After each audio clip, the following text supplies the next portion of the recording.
Thank you. I'm Beatriz Borges from Venezuela Civil Society. Thank you for this opportunity. A year ago, before you were elected, I asked you about the crisis in Venezuela, and you say that Venezuela is an example of how human rights violations can evolve into a conflict.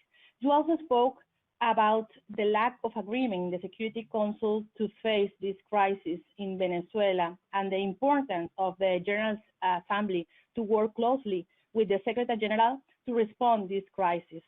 Last week, there were two meetings on the Security Council on Venezuela, where it is evident that the humanitarian crisis continues to worsen, now more with the COVID-19.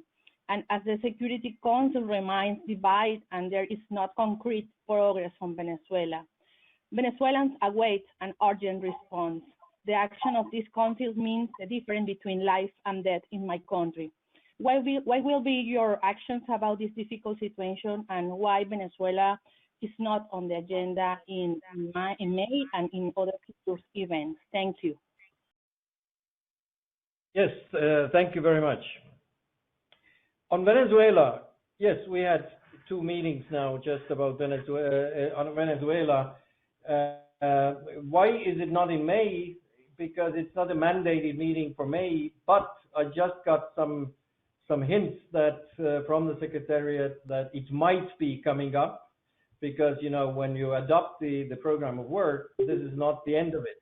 During the month there will be adjustments to that, and then the issues, things that are going on will change the agenda. The same actually later on when I come to Burundi.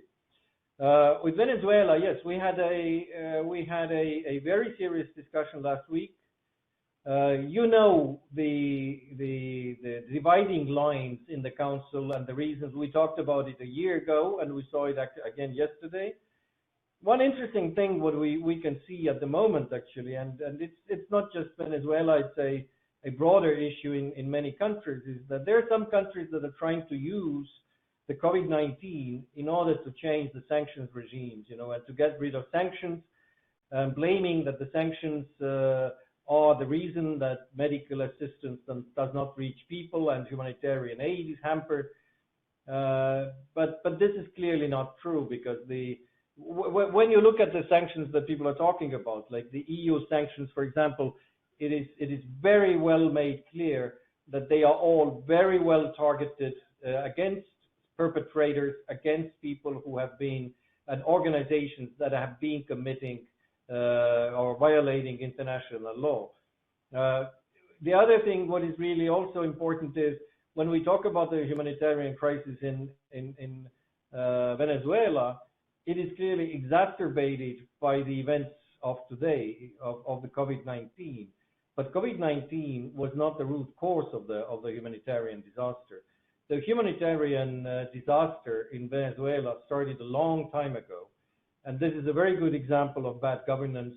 And I think when the Maduro regime will not face the people, or when there will not be political changes in Venezuela, then it's very difficult to tackle this issue, especially when Maduro has some very strong supporters in the Security Council.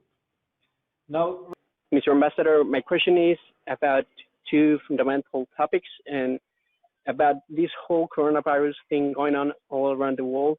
What do you think can you do from the UN Security Council on the respect of the Venezuelan crisis and the youth people in there that are actually being critical affected by this pandemia? Council. On the coronavirus and Venezuela, this is something I touched upon already. We were talking about it yesterday. The coronavirus has made the situation in Venezuela even worse, but like I said, it didn't start with coronavirus.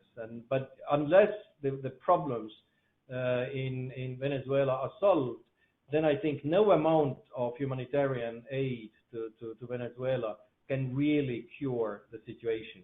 Even though we do need to keep the humanitarian aid channels open, and the neighboring countries are doing just an enormous job as well, hosting the refugees, helping the country, sending in aid. But there has to be a change. Venezuela is a country that should be one of the richest countries in the world. So it's a real pity to see what's happening over there. Thank you.